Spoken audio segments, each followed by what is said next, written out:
당신의 마음을 소중히 여기는 안산단원 FM.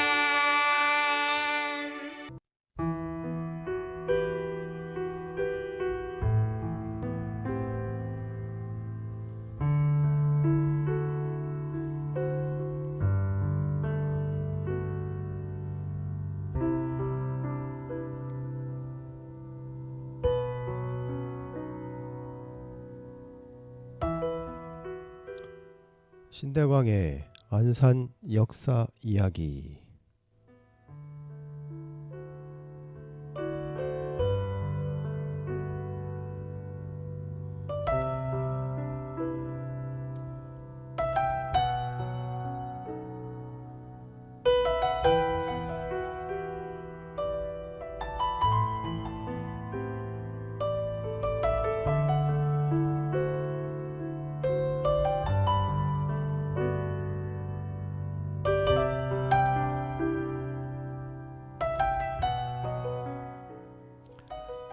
안녕하십니까. 신대광입니다.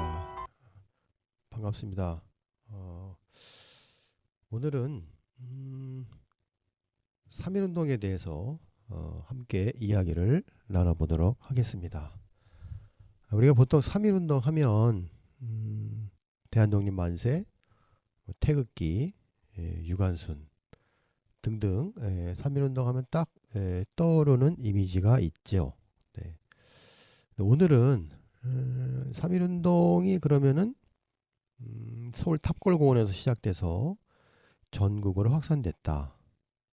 그리고 유관순 열사가 천안에서 만세운동을 했다. 이렇게 단편적인 몇몇 사실들만 우리가 기억을 하고 있죠. 오늘은 우리 안산에서도 3.1운동이 일어난 이야기를 중심으로 해볼까 합니다. 왜냐하면 3.1운동이 전국적으로 일어났다면 당연히 우리 안산에서도 일어났을 텐데, 우리 안산은 3월 1일 날 만세운동이 있었을까? 그럼 어디서 했을까? 지금의 중앙역 앞에서 했을까? 상록수역 앞에서 했을까? 그런 궁금증들을 오늘 같이 이야기를 좀 나눠볼까 합니다.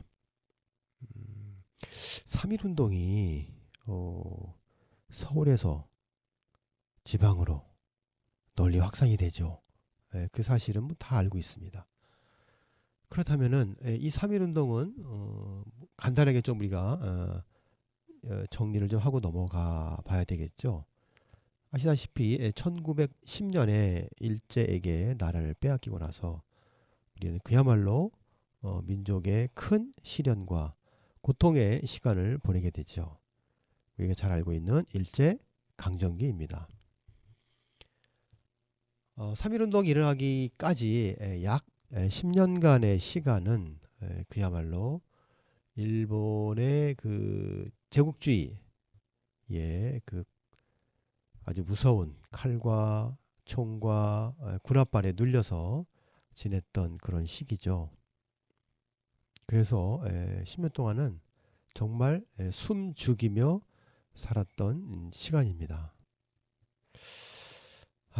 그 시기에는 우리가 보통 뭐 배우기로는 헌병 경찰 통치다 또는 뭐 무단 통치다, 이렇게 아마들 기억하고 계실 겁니다.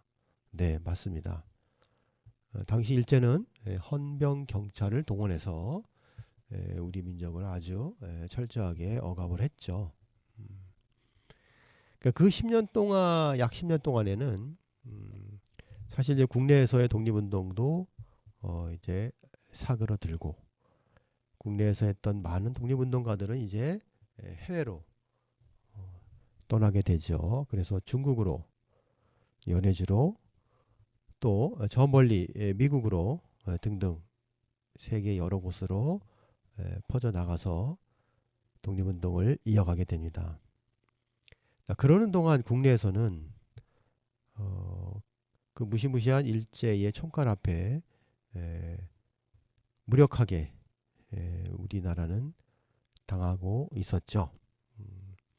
자, 그러던 거의 약 10년째 돼가는 1919년에서 아주 커다란 전 민족이 동참한 거적적인 만세 운동이 일어나게 되죠. 사실 이 만세 운동이 일제에게는 커다란 충격이었습니다. 왜냐하면 당시 일제는 한 10년을 지나면서 이제 우리의 식민 통치가 안정적으로 잘 유지되고 있구나, 이렇게 생각했던 거죠. 그리고 일제는 사실 1910년에 우리나라를 일제 식민지를 삼기 전에 이미 1895년에 청일전쟁 이후에 대만을 자기들의 식민지로 삼았던 경험이 있죠. 그러니까 우리보다 먼저 약 15년 전에 대만을 식민지로 삼아서 통치한 경험이 있습니다. 그러니까 우리가 처음이 아니란 얘기죠. 그러니까 일제는 대만을 통해서 식민지를 어떻게 지배해야 좋은지 학습을 한 겁니다. 그래서 우리나라를 1910년에 빼앗은 다음에 10년 동안 아무 탈 없이 잘 지내고 있었으니 조선도 이제 우리 일본 제국의 식민지로서 잘 안정적인 식민지를 우리가 경영하고 있구나라고 판단했던 거죠. 사실 그러한 일제 판단에는 우리 민족의 그 억눌린 사실 내부적인 큰 그 불타오르는 그 뜨거운 힘을 간과하고 있었던 거죠. 그 10년 동안 우리는 많은 것들을 경험했습니다.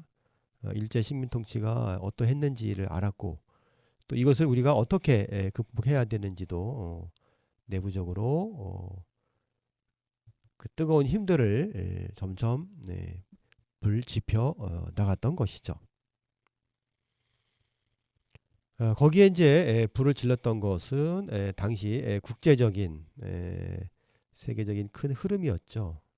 뭐 잘 알다시피 당시는 제1차 세계대전이 끝나고 나서 프랑스 파리에서 전후 문제를 처리하면서 국제회의가 계속 개최되면서 당시 미국 대통령이었던 윌슨이 주장했던 민족 자결주의가 국내까지 알려지게 되면서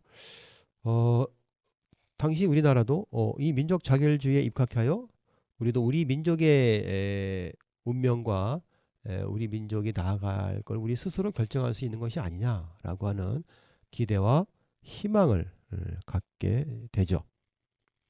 자, 거기에 당시 중국 그다음 연해주에서 활동하고 있던 많은 독립운동가들이 독립선언서를 발표하죠. 그리고 결정적으로 이제 일본에서는 1919년 2월 8일 동경 유학생들이 28 독립선언을 하게 됩니다. 자, 그러면서 그 소식이 국내에 전해지게 되죠. 그리고 당시 그 28 독립선언에 참여했던 학생이 은밀하게 국내에 잠입하여 당시 오늘날 북촌에 해당되는 그곳에서 당시 민족 지도자들과 접촉을 하게 됩니다. 당시 가장 적극적이었던 종교단체가 바로 천도교였죠. 당시 의암 손병희 선생을 비롯하여 불교계에서는 한영훈 선생, 기독교계에서는 이승훈 선생 등등 당시 민족 지도자들, 특히 종교계를 중심으로 했던 지도자들이 은밀하게 움직이기 시작합니다. 여기에 이제 또 빠질 수 없는 조직이 바로 학생들이죠. 당시 서울시의 많은 학생 조직들이 함께 거적적인 만세 운동을 준비하게 됩니다.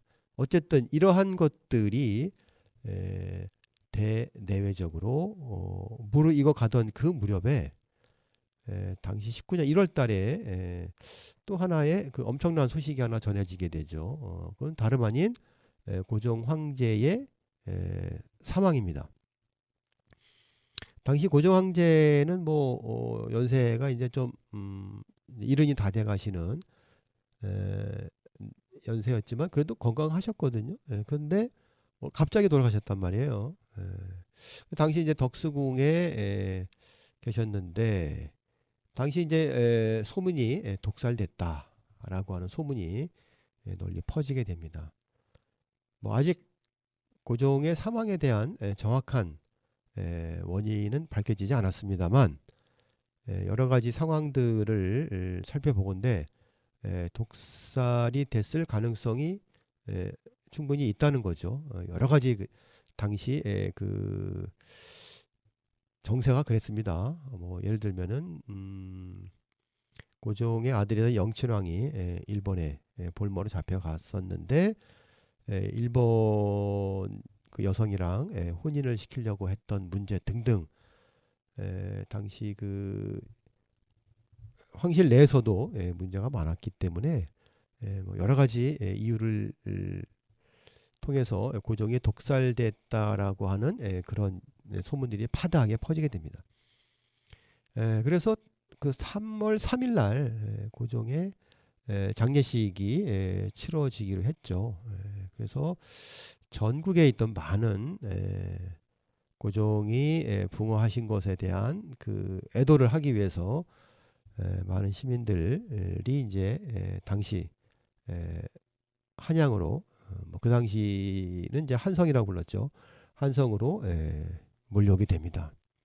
3.1운동은 3월 1일 날 일어났잖아요. 근데 3월 3일 날 장례식이 치러지게 됐기 때문에 많은 사람들이 지금 이제 서울로 모여드니까 일제도 갑자기 이제 사람들이 모여드는 것에 대해서는 뭐 크게 의심을 할 수가 없었죠. 왜냐, 장례식을 이제 코앞에 두고 있었기 때문에 사람들이 미리 올라와서 이제 방에 그 여관이나 이런 데서 이제 숙박을 하게 됐고 또 장례식 준비도 해야 되니까는 뭐 이제 그런가 보다라고 이제 생각했겠죠. 자, 그래서 당시 이 거적적인 만세 운동을 준비하고 있던 민족 세력들은 우리가 3월 3일 날 할 것이 아니라 좀 앞당겨서 1일 날 하자. 이렇게 이제 계획을 세웠고 3월 1일에 맞춰서 준비를 해 나갔던 거죠. 특히 이제 그 가장 적극적이었던 천도교에서는 독립선언서를 인쇄를 해야 되기 때문에 당시 이제 그 지금의 그 조계사 바로 옆에 보성사라고 하는 출판 겸 서점이 있었는데 거기에서 이제 은밀하게 독립선언서를 인쇄를 하면서 전국 각지로 이제 배포를 하게 되죠. 자, 또 한편 종교계가 당시로서는 가장 인원을 동원하기 위한 조직이 잘 구성되어 있었기 때문에 종교계를 중심으로 해서 천도교, 그 다음에 기독교, 개신교죠. 그 다음에 불교계 이렇게 해서 다 함께 이제 동원을 하게 됩니다. 물론 이제 학생들도 연락을 해서 이제 모여들게 되죠. 당시 그 우리나라에서는 그 종교계 중에서 가장 많은 신도수를 가진 종교계는 천도교였다고 합니다. 뭐 당시 뭐 천도교는 뭐 300만 얘기하는데 뭐 실제 300만 정도는 안 되는 것 같고요. 뭐 어쨌거나 가장 많은 불교도 아니고 개신교도 아닌 천도교가 가장 많았기 때문에 천도교에서 가장 많은 인원을 동원했을 뿐만 아니라 또 3.1운동에 있어서 비용도 가장 많이 부담을 하게 되죠. 자, 어쨌든 이제 이렇게 해서 이제 3.1운동이 이제 서울에서 시작이 되게 됩니다. 자, 그러면 이야기를 계속 이어나가기 전에 저희는 음악을 한 곡 듣고 다시 이야기를 이어가도록 하겠습니다. 신영원이 부릅니다. 터.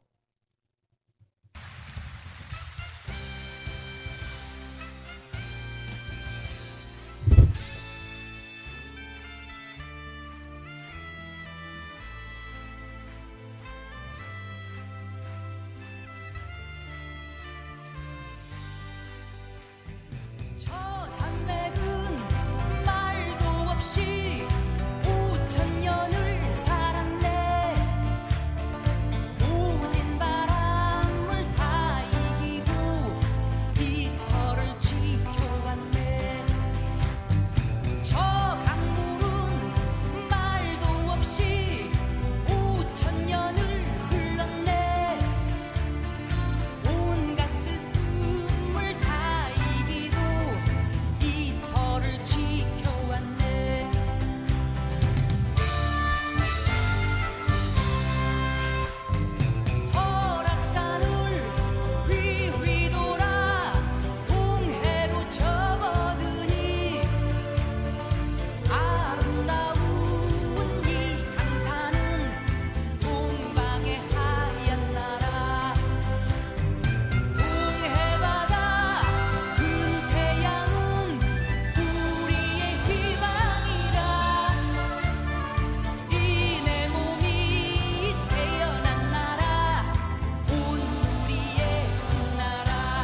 신영원이 불렀습니다.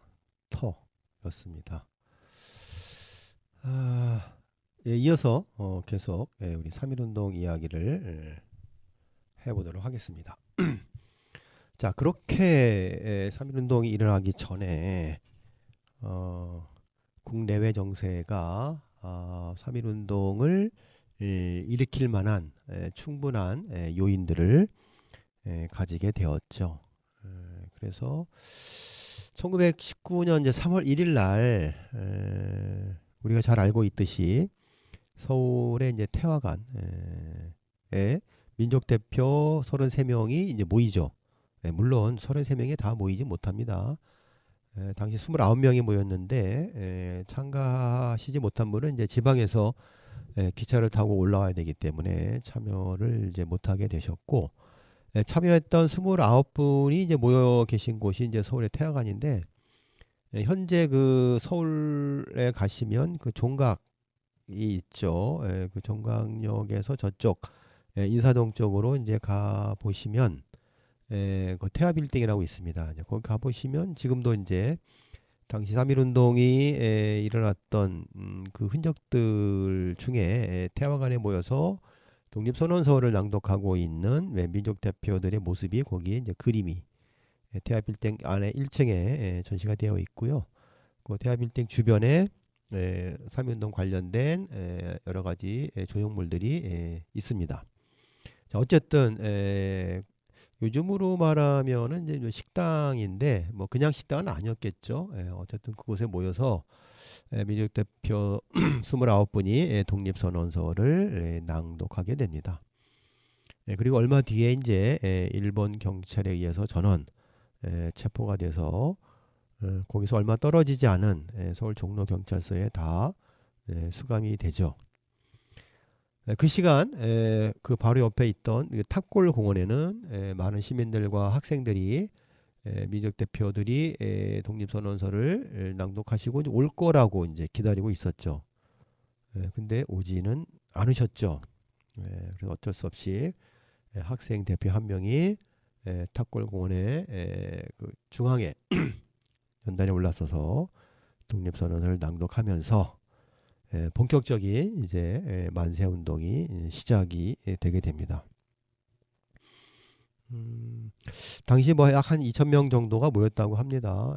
그 만세의 물결이 종로에서부터 해서 지금의 그 서울시청까지 이어지면서 당시 그 한성 시내에 만세 소리가 이제 울려 퍼지게 되죠.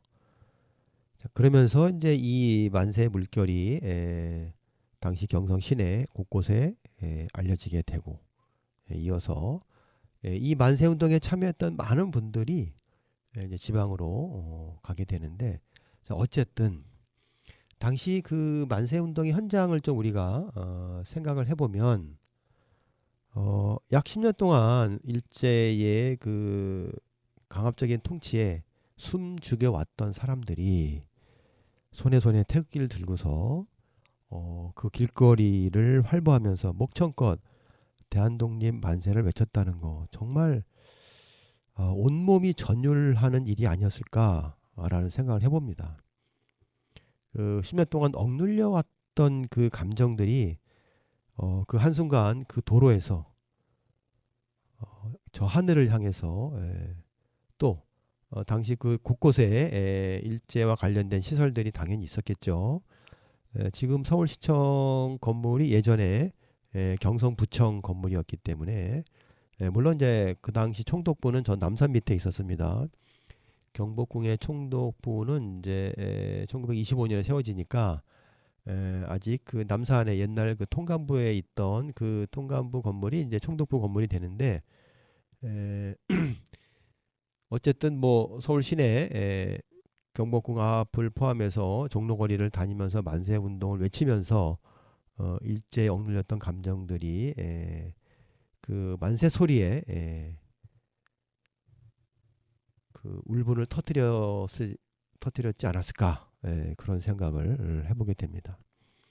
어쨌든 이렇게 시작된 만세 운동이 이제 전국으로 퍼져가게 되는 거죠. 역사적인 순간입니다. 자, 이 운동은 이후에 우리 민족의 또 우리 역사에 정말 길이 남게 되는 사건으로 기록이 되죠. 과거 우리 민족이 이렇게 많은 인원이 참여를 하고 또 동시에 같은 목적으로 전국 곳곳에서 일어난 일은 전무후무한 일이었기 때문에 이 운동이 단순히 우리나라 역사뿐만 아니라 전 세계적으로 이렇게 참여한 인원이나 또 어떤 운동의 성격 또 지속성 이런 걸 볼 때는 정말 인류가 기억해야 될 시민운동이 아닌가 이렇게 생각해 봅니다. 어쨌든 간에 이 운동이 3월 1일 날 물론 이제 서울에서만 일어난 건 아닙니다. 당시 그 전국의 7개 도시에서 동시에 일어나게 되는데 뭐 예를 들면 평양이나 뭐 개성이나 등 7개 지역에서 만세 운동이 일어나면서 그 만세 운동이 이제 전국 방방 곳곳으로 이제 퍼지게 되죠. 만세 운동이 퍼지게 되는 경우는 흔히 이제 뭐 그렇게 말합니다. 철길을 따라서 만세 운동이 퍼졌다라고 얘기하는데 무슨 얘기냐면은 우리나라의 이제 철도를 일제가 다 부설을 하게 되죠. 물론 이제 초기에는 외국 자본이 들어왔지만 결국은 다 일제가 부설하게 되는데 당시 뭐 경부선이라든지 경의선 또 경원선 등등 이런 철길들을 통해서 많은 물자와 인원들이 이동하게 되는데 특히 이제 일제가 그 부산에서 이제 출발해서 경성을 거쳐서 신의주를 거쳐서 만주로 진출하기 위한 대륙 진출의 발판을 마련하기 위한 어떤 그 수송의 역할을 하기 위해서 철도를 부설했기 때문에 당시 경부선이 이제 중요 간선 철도가 되죠. 근데 이제 역으로 당시 이 경부선 철길을 따라서 이 서울의 3.1운동 소식이 전해지면서 이제 지방으로 이제 내려가게 되죠. 퍼지게 되죠. 그래서 뭐 이쪽 남쪽으로는 뭐 대전이라든지 뭐 대구, 부산, 북쪽으로는 개성, 평양 뭐 등등등 이제 중소 도시까지 널리 확산이 됩니다. 그래서 처음에는 이제 지역에서도 주로 이제 그 조직이 잘 되어 있는 곳을 중심으로 해서 퍼지게 되죠. 뭐 예를 들자면 아까 말씀드린 종교계라든지 또는 학생들 특히 이제 서울에서 만세 운동이 일어나게 되자 학교들이 대부분 이제 휴교를 하게 되니까 이 학생들이 그럼 내가 이 만세 운동을 고향에 가서 하겠다라고 해서 이제 많은 학생들이 고향으로 내려가면서 자기가 살고 있는 그 고향에 가서 지금 서울에서 이렇게 만세 운동이 일어났으니 우리도 함께 만세를 부르자. 그래서 우리가 독립을 하자라고 당연히 했겠죠. 자, 그 중에 이제 바로 유관순 열사도 있었던 거죠. 자, 그러면서 이제 지역에 내려가서 지역의 종교단체와 학생들이 또 함께 연합을 해서 또 지역에서 만세 운동이 일어나게 됩니다. 자, 이렇게 처음에는 지역의 조직력을 가진 종교계와 학생들이 하지만 이것이 이제 좀 더 작은 마을 단위로 확산이 되면서 그때부터는 이제 당시 우리나라의 대부분의 인구를 차지했던 농민들이 가담하게 됩니다. 이게 이제 폭발력을 가지게 되는 거죠. 정말 어마어마한 운동으로 확산이 됩니다. 그래서 3.1운동은 1919년 3월 1일 날 일어나게 되지만 가장 3.1운동이 피크 정점에 이르렀던 거는 3월 말에서 4월 초입니다. 그래서 전국에서 3.1운동이 정말 들불처럼 일어나게 되죠. 그러면 한 달이라고 하는 시간이 가지는 의미는 뭘까? 그러니까 그 한 달 동안 이제 소식이 점차 전국으로 확산됐다라고 볼 수도 있고요. 처음에 이제 서울에서 만세운동이 일어났을 때 지방에서는 당연히 몰랐겠죠. 점점점 이 소식이 지방으로 확산되면서 이제 서서히 그 소식을 듣고 동참하게 되면서 자 그럼 우리 마을에서도 하자라고 하는 그런 움직임들이 있었겠죠. 이제 그 시간들이 그렇게 걸렸다는 겁니다. 그러니까는 그 한 달 안의 시간이 소식이 전해지고 우리도 함께 동참하자. 어떻게 할 것인가. 태극기를 만들고 연락을 하고 어디서 어떻게 하자라고 하는 그런 움직임들이 이제 전국 곳곳에서 일어나게 됐던 거죠. 그 시간이 한 달이라고 하는 거죠. 그래서 3월 말하고 4월 초에는 뭐 거의 전국에서 일어나게 됩니다. 물론 우리 안산도 그때 집중해서 일어나게 됩니다. 그 후에 이제 4월 달이 조금 지나면서 서서히 줄어들게 됩니다. 그러면서 사실상 5월 달이 되면은 이제 거의 만세운동이 사그라들고 5월 말이 되고 나면 이제 더 이상의 국내에서의 만세운동은 일어나지 않게 됩니다. 그럼 왜 갑자기 그렇게 줄어들었을까?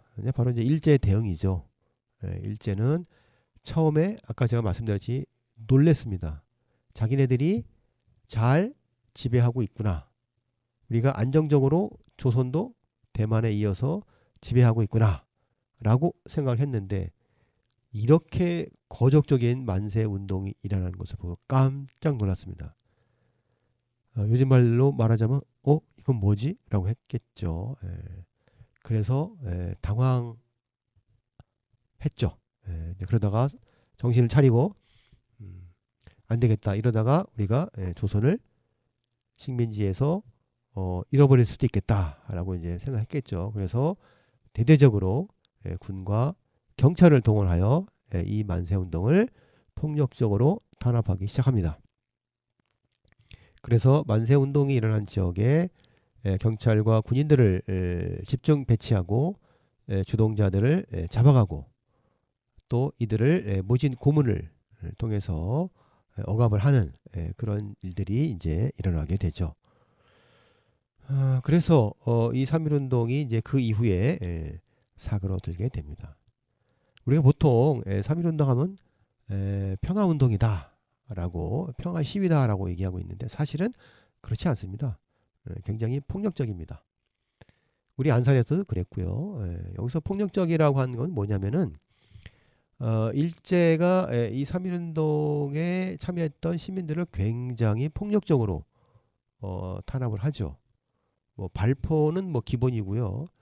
총과 칼로서 무자비하게 탄압을 하니 당시 시위에 가담했던 많은 사람들도 거기에 맞대응을 하게 됩니다. 그러면서 폭력이 점점 늘어나게 되는 거죠. 뿐만 아니라 당시 시위에 가담했던 많은 분들은 일제의 폭력이 너무나 가혹했기 때문에 그 폭력으로부터 벗어나기 위해서 당시 일제 시설들을 또는 일본인들을 에게 위해를 가하게 되죠. 뭐 우리가 잘 알고 있듯이 우리 안산에서 가까운 여기 화성시의 제암리 사건 뭐 다 잘 아시겠지만 제암리에서 그 교회에 주민들을 모아놓고 불을 지르고 했던 것도 사실 이제 그 전에 일본 군인을 주민들이 때려서 죽인 사건이 있었습니다. 그런 것처럼 당시 우리 안산에서도 일제의 식민 통치의 가장 그 최말단에 있었던 뭐 주재소라든지 또는 면사무소 이런 것들을 때려 부시고 불지를 그런 계획들을 세웠었거든요. 그래서 굉장히 폭력적인 양상이 일어나게 됩니다. 자, 물론 이거는 처음부터 그랬다는 것은 아니고요. 일제의 이 시위를 진압하는 과정에서 일제가 너무나 폭력적이었기 때문에 거기에 이제 맞대응하기 위한 어떤 그런 조치였다라고 보시면 되겠습니다. 자, 어쨌든 이렇게 해서 만세운동이 전국으로 퍼지게 되는데 이 만세운동의 양상이 이제 바뀌었죠. 처음에는 종교인, 지식인, 학생에서 이제 농민으로 바뀌었단 말이죠. 그러면서 만세운동이 이제 전 국민이 참여하는 그런 운동으로 전환이 됐고 또 이제 이 소식이 전 세계에 알려지기 시작합니다.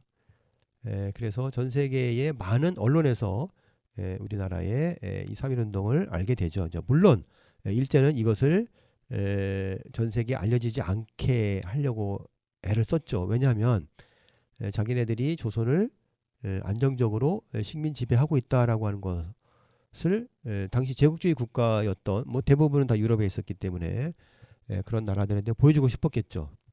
그런데 우리나라에서 이런 일이 터지게 되면 일제는 같은 제국주의 국가로서 어깨를 나란히 할 수 없다라고 역시 이제 그런 시각도 있었겠죠. 역시 뭐 아시아에서 무슨 제국주의야라는 그런 생각도 가질 수 있었겠죠. 그래서 이제 일제는 어쨌든 우리나라의 만세 운동이 해외에 알려지지 않기를 바랬지만 사실 전 세계 많은 언론에 우리나라의 만세 운동이 알려지게 됩니다. 자, 그렇다면은 이제 좀 더 한 발짝 안으로 들어가서 우리 경기도 또 우리 안산에서의 만세 운동을 좀 살펴보도록 하겠습니다. 자, 그러면은 그 만세 운동을 살펴보기 전에 또 노래 한 곡을 듣고 가도록 하겠습니다. 김광석이 부릅니다. 광야에서.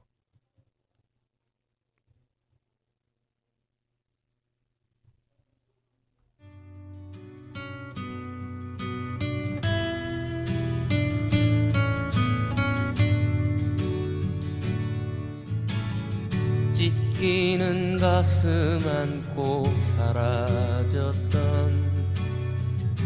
이 땅에 피울음 있다. 부둥킨 두 팔에 솟아나는 하얀 옷에 핏줄이 있다. 해 뜨는 동해에서 해지는 서해까지 뜨거운 남도에서 광활한 만주벌판 우리 어찌 가난하리요. 우리 어찌 주저하리요. 다시 서는 저 들판에서 움켜쥔 뜨거운 흙이요.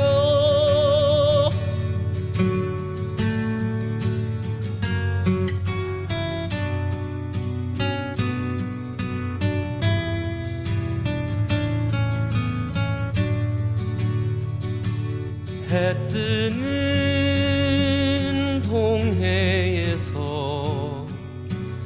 해지는 서해까지 뜨거운 남도에서 광활한 만주벌판 우리 어찌 가난하리요.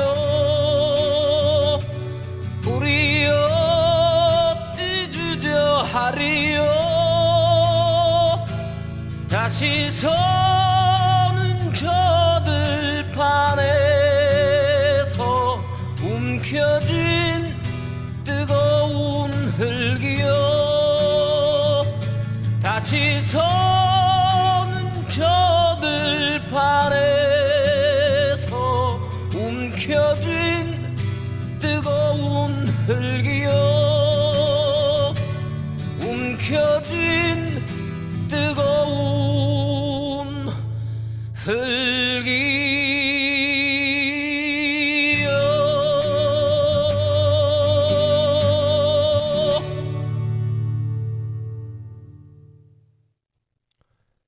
네, 김광석이 불렀습니다. 광야에서. 이어서 이제 계속 3.1운동 이야기를 이어가도록 하겠습니다. 3.1운동이 이제 경기도 같은 경우는 일단 뭐 지역적으로 경성이랑 가장 가까웠기 때문에 소식이 가장 빨리 전해졌겠죠.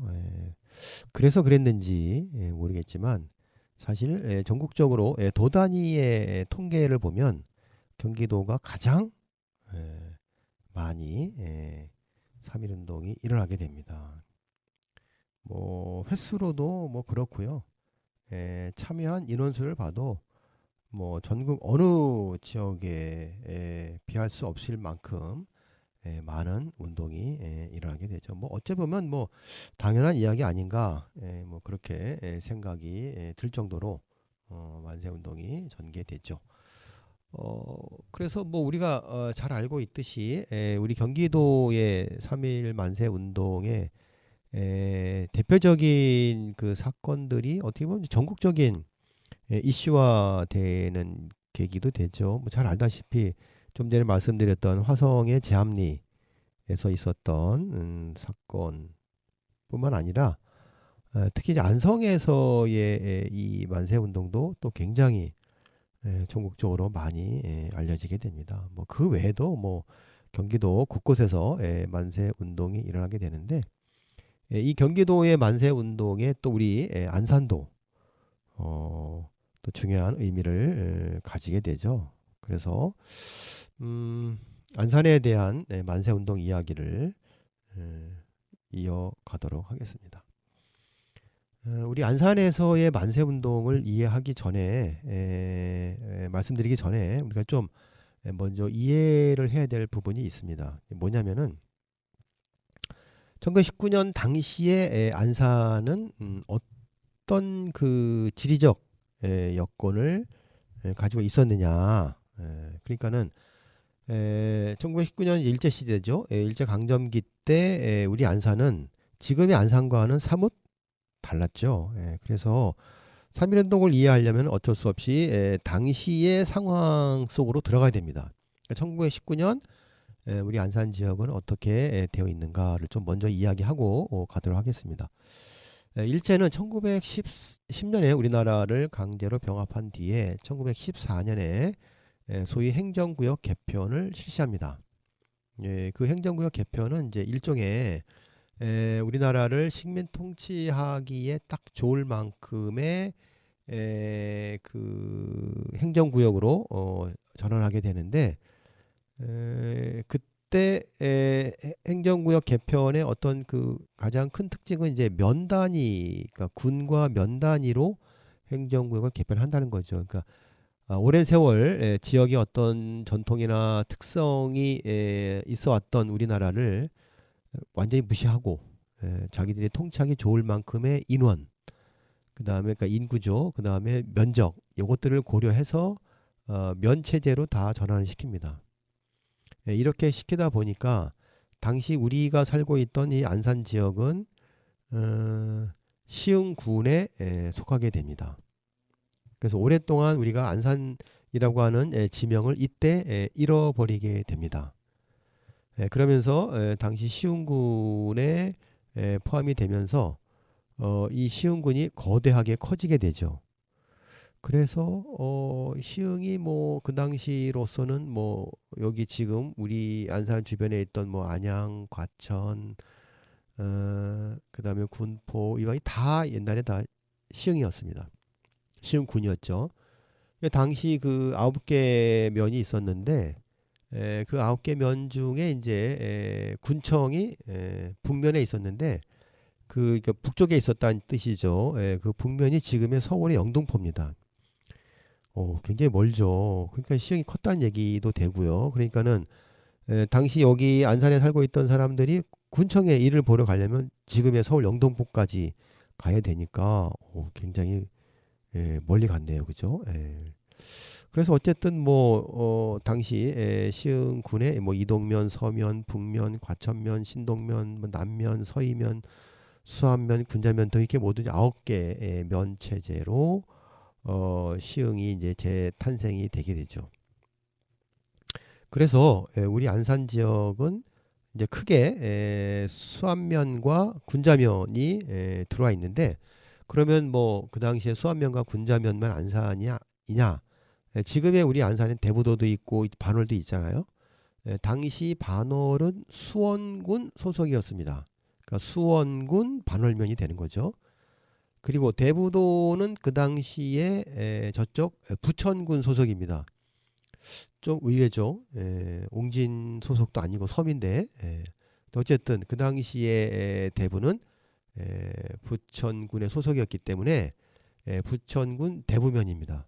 자, 그러니까는 지금 우리가 살고 있는 안산을 기준으로 본다면 옛날에는 시흥군에 소속됐던 수안면과 군자면, 그 다음에 부천군에 소속됐던 대부면, 그 다음에 수원군에 소속됐던 반월면, 이렇게 4개 면입니다. 뭐 약간 이제 행정구역과 이제 그 지리적인 위치는 좀 달라질 수 있지만 어쨌든 크게 보면 이제 그렇게 4개 면으로 보시면 되겠습니다. 제가 이 말씀을 왜 먼저 서두에 말씀을 드리냐면 우리 안산 지역도 당시에 이 4개 면에서 모두 다 만세운동이 일어납니다. 사실 우리 안산이 대단한 곳이죠. 당시에 그 경기도에 약 한 70%의 면이 참여를 하게 되거든요.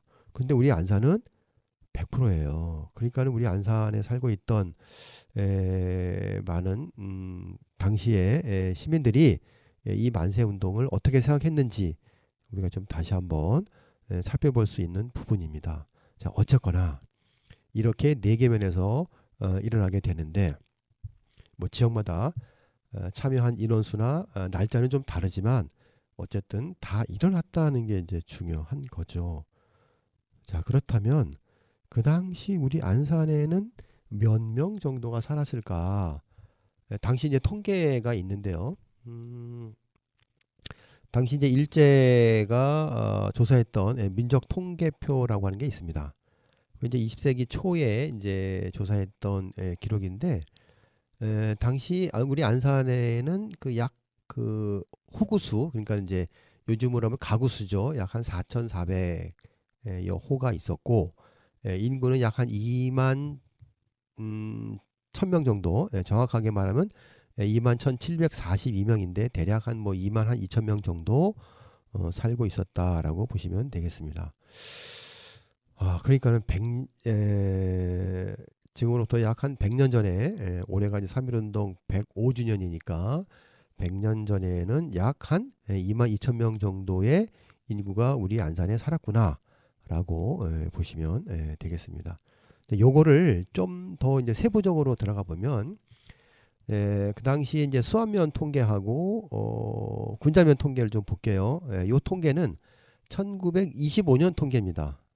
우리나라에서도 이제 본격적으로 인구 센서스가 통계로 잡히기 시작한 것은 아이러니하게도 1925년 일제시대입니다.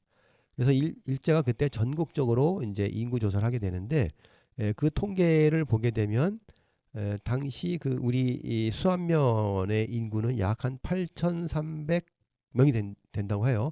정확하게 말하면 이제 통계 기록에 의하면 8,377명이고요. 군자면은 9,708명이라고 합니다.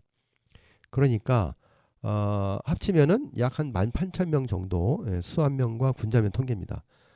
군자면은 이제 지금의 상당 부분이 이제 지금 시흥시로 들어갔지만 예전에 조선시대 때는 군자도 우리 안산이었기 때문에 그 인원이 뭐 크게 바뀌지 않았다고 보면 되겠죠. 어쨌든 군자면에 조금 더 수안면보다 인구가 좀 많았네요. 그래서 수안면에 약 한 8,300명 정도가 살고 있었고요. 또 하나 이제 중요한 거는 이제 그 어떻게 살았을까? 그러니까 사회 경제적인 지점들을 좀 살펴보면 그 당시에 그 인구들이 종사했던 그 직업을 좀 살펴보면 농업이 약 한 90% 정도 되고요. 그 다음에 이제 그 다음에 이제 상공업, 기타 등등이 있는데 90%가 농업에 종사했다는 얘기는 대부분이 다 농민이었다는 얘기가 되겠죠. 그리고 이제 또 하나 그러면 그 당시 농민들은 잘 살았느냐 못 살았느냐, 뭐 당연히 못 살았겠죠. 힘들고 어렵게 살았으니까. 근데 이제 그 당시에 그 농민 가구당 연 수입을 조사해 놓은 통계가 있는데 그 통계를 보면은 약 그 연 수입이 100원에서 250원 사이. 요거는 이제 당시 물가를 고려해야 되는데 지금으로 보면은 그리 높지 않은 적은 수입을 가지고 살았던 이제 그런 인구가 약 한 60% 이상을 차지했다고 해요. 그러니까 굉장히 좀 어려운 그런 상황이 아니었는가 이제 우리가 이렇게 살펴볼 수가 있습니다. 이렇게 이제 그 지역과 인구를 통해서 당시 우리 이제 안산 지역을 좀 살펴봤는데요. 자, 그 다음으로 이제 좀 우리가 살펴봐야 할 것이 뭐냐면은 뭐 그 당시 우리 안산이 이제 시흥에 속해 있었기 때문에 어쩔 수 없이 우리 안산에서 일어났던 그 만세 운동은 다 시흥군 통계로 잡힙니다. 그래서 당시 만세 운동의 기록을 찾아보려면은 안산이라는 지명이 없기 때문에 어쩔 수 없이 시흥군 통계 자료를 살펴봐야 되는데 그래서 이제 우리 안산을 포함해서 이쪽 그 시흥 지역의 군자면 지역이 되겠죠. 뿐만 아니라 현재 뭐 안양, 과천 뭐 이쪽 지역까지 다 넓게 당시 시흥군에서 있었던 만세 운동을 좀 함께 같이 살펴볼 필요가 있습니다. 왜냐하면 이게 이제 그 어느 한 지역이 갑자기 다른 지역은 조용한데 할 수는 없잖아요, 그죠? 주변 지역에서 막 만세 운동이 일어나니까는 이제 옆에 마을에서 만세했대. 그럼 우리 마을은 그냥 있을 수 없지. 이런 이제 약간의 어떤 그 만세 운동에 있어서도 좀 경쟁이라든지 이런 그럼 우리 말도 당연히 동참해야지라고 하는 어떤 그런 의식들이 있었기 때문에 이 당시 그 시흥군 지역에서의 만세 운동도 좀 같이 살펴볼 필요가 있습니다. 그래서 시흥군의 전체 통계를 좀 말씀을 드리자면 언제부터 어떻게 시작됐느냐. 당시 시흥군에서 처음 만세 운동이 일어나게 된 건 3월 7일입니다. 굉장히 빠르죠. 3월 1일 날 경상에서 시작됐는데 이제 그것이 시흥으로 전파돼서 시흥에서 만세 운동을 일으킨 것은 7일이니까 약 6일간의 차이가 있는 거죠. 처음에 만세 운동을 일으켰던 것은 시흥 공립보통학교 학생들이 하게 됩니다. 그럼 역시 학생들이 당시에는 보통학교라고 하지만 그 당시에 우리나라 사람들이 보통학교에 들어가는 비율이 이렇게 많지 않았거든요. 그래서 그 당시로 보면 이제 지역에서의 어떻게 보면 지식인층이라고 할 수가 있겠죠. 그래서 시흥 공립보통학교에서 동맹 휴교를 하면서 이제 만세 시위를 하게 됩니다. 그것이 이제 첫 출발이죠. 자, 그렇게 해서 이제 당시 시흥군 여러 지역으로 퍼지게 됩니다. 3월 23일 날 당시 북면에서 일어나게 되는데 그 일어난 지역이 노량진입니다. 노량진 하면은 지금 서울 동작구 노량진이라고 생각하시겠지만 그 당시에 시흥군이었습니다. 그래서 노량진에서 일어나게 되죠. 그 다음에 영등포, 그 다음에 3월 26일 날 이제 신동면에서 일어나게 된 신동면은 지금의 양재입니다. 서울의 양재? 거기까지 시흥이었다고? 네. 그렇게 시흥이 굉장히 컸다는 얘기죠. 그 다음에 3월 27일 날은 이제 소아리. 소아리는 지금의 광명이죠. 광명도 다 시흥이었기 때문에 소아리.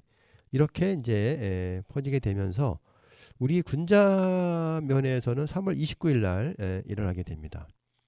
그래서 이제 시위가 점점 이제 남쪽으로 내려오게 되죠. 그러니까 처음에 영등포, 노량진 이쪽에서 일어나게 되다가 이제 광명 내려오면서 이제 소아리 하다가 이제 3월 29일 날 군자면에 장곡리, 신길리 이게 내려오게 됩니다. 안양, 그 다음에 과천에 뭐 관문리 이런 곳으로 이제 내려오게 됩니다. 3월 29일 날 이제 군자에서 일어나게 되면서 3월 30일 날 드디어 우리 안산의 수안면에서 대규모의 만세 운동이 일어나게 됩니다. 정말 크게 일어나게 됩니다. 왜냐하면은 크다는 얘기는 참여 인원이 많기 때문에 그렇습니다. 3월 30일 날 수암에서 수암이라고 하면 지금의 안산동이죠. 현재 안산의 가장 동북쪽 끝에 있는 그 수암에서 약 2천여 명의 주민들이 모여서 만세 운동을 하게 됩니다. 아주 대단한 인원이죠. 잠시 뒤에 또 자세하게 말씀드리겠습니다. 자, 이어서 그 다음날 선부리, 그 다음에 다시 또 그 다음날 수암에서 또 300명의 주민들이 참여해서 만세 운동을 하게 됩니다. 그리고 그 다음 날인 4월 1일 날 드디어 영등포를 포함한 남면 지역까지 많은 지역에서 또 만세 운동이 일어나게 되고요. 그 다음에 우리 안산 지역에서는 이제 4월 4일 날 군자에서 또 거머리에서 지금의 이제 도인이죠. 거기서 약 1,500명이 이 시위도 굉장히 크죠. 그래서 일경이 발포를 했다라고 기록을 보면 규모도 상당히 컸습니다. 그리고 또 거머리에서도 만세 운동을 준비하다가 또 체포되는 일이 있었고요. 자, 이제 마지막으로 이제 4월 10일 날 서면에서 만세 운동이 일어나면서 면장 집을 방어하는 사건이 이때 일어나게 됩니다. 자, 그러니까는 우리 안산이 포함된 시흥은 3월 7일부터 시작해서 4월 10일까지 약 한 달간 정도 만세 운동이 전개되는 거죠. 그 규모가, 그 다음에 참여 인원, 그 다음에 일정들을 보면 제가 아까 말씀드렸던 것처럼 3월 말에서 4월 초에 피크라고 그랬죠. 정점이라고 했죠. 그러니까 전국적인 3.1 만세 운동의 그 큰 흐름과 동일하게 우리 안산 지역에서도 만세 운동이 일어난 것을 볼 수 있습니다. 그러면 반월 지역과 대부 지역은 만세 운동이 일어났습니다. 다만 제가 말씀드린 거는 시흥 지역이었기 때문에 그렇고요. 반월 지역하고 대부 지역도 당연히 만세 운동이 일어났죠. 당시 여기는 시흥군 소속이 아니었기 때문에 제가 말씀을 드리지 않았습니다.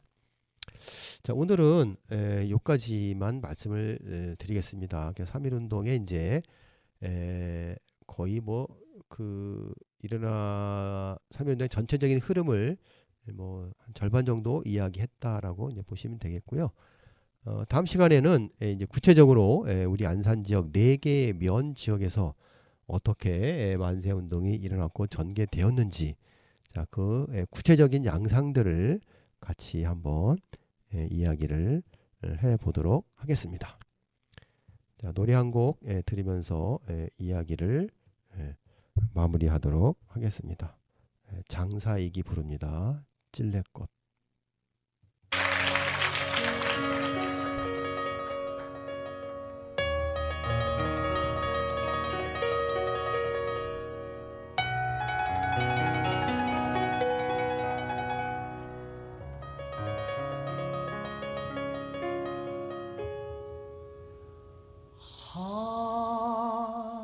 하얀 꽃 찔레꽃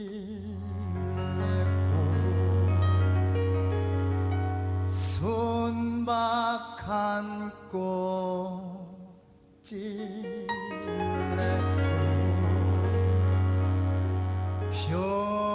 별처럼 슬픈 찔레꽃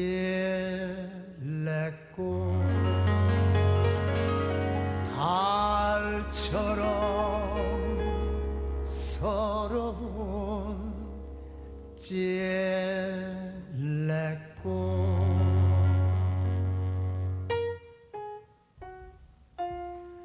찔레꽃 향기는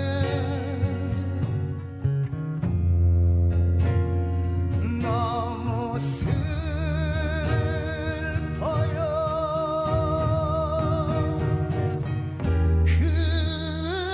그래서 울었지.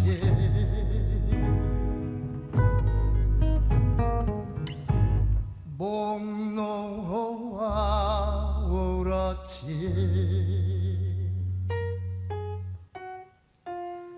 찔레꽃 향기는 너무 슬퍼요.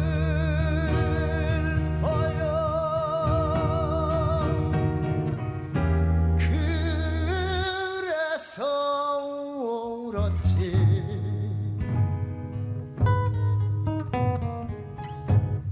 밤새워 울었지.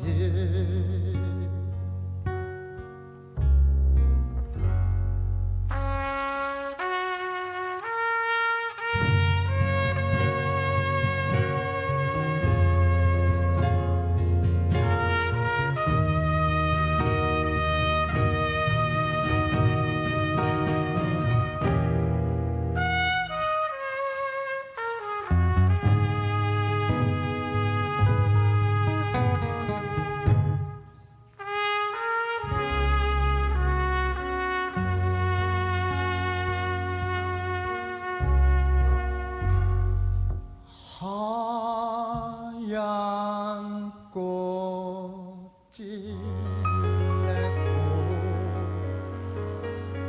순박한 꽃 찔레꽃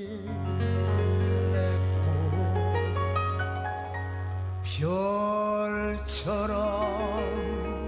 슬픈 찔레꽃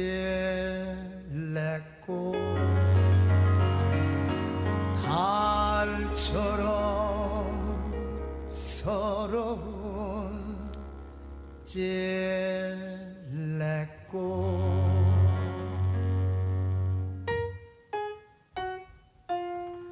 찔레꽃 향기는 너무 슬퍼요.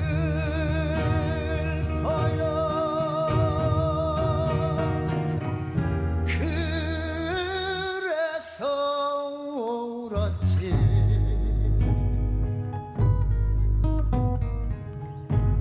목 놓아 울었지.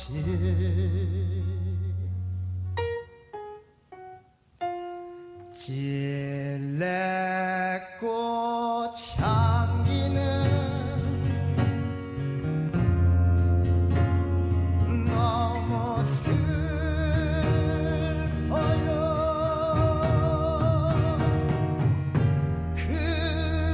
그래서 울었지.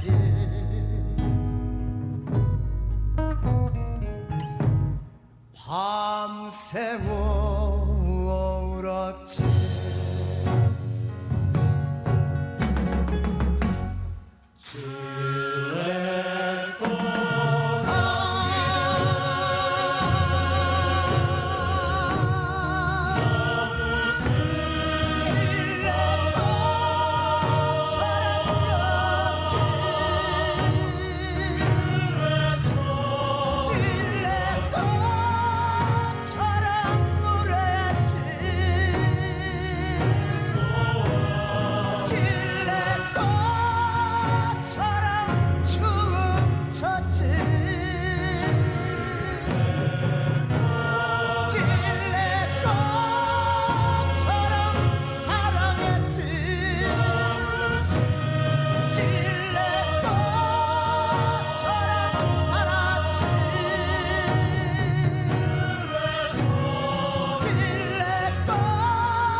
울었지.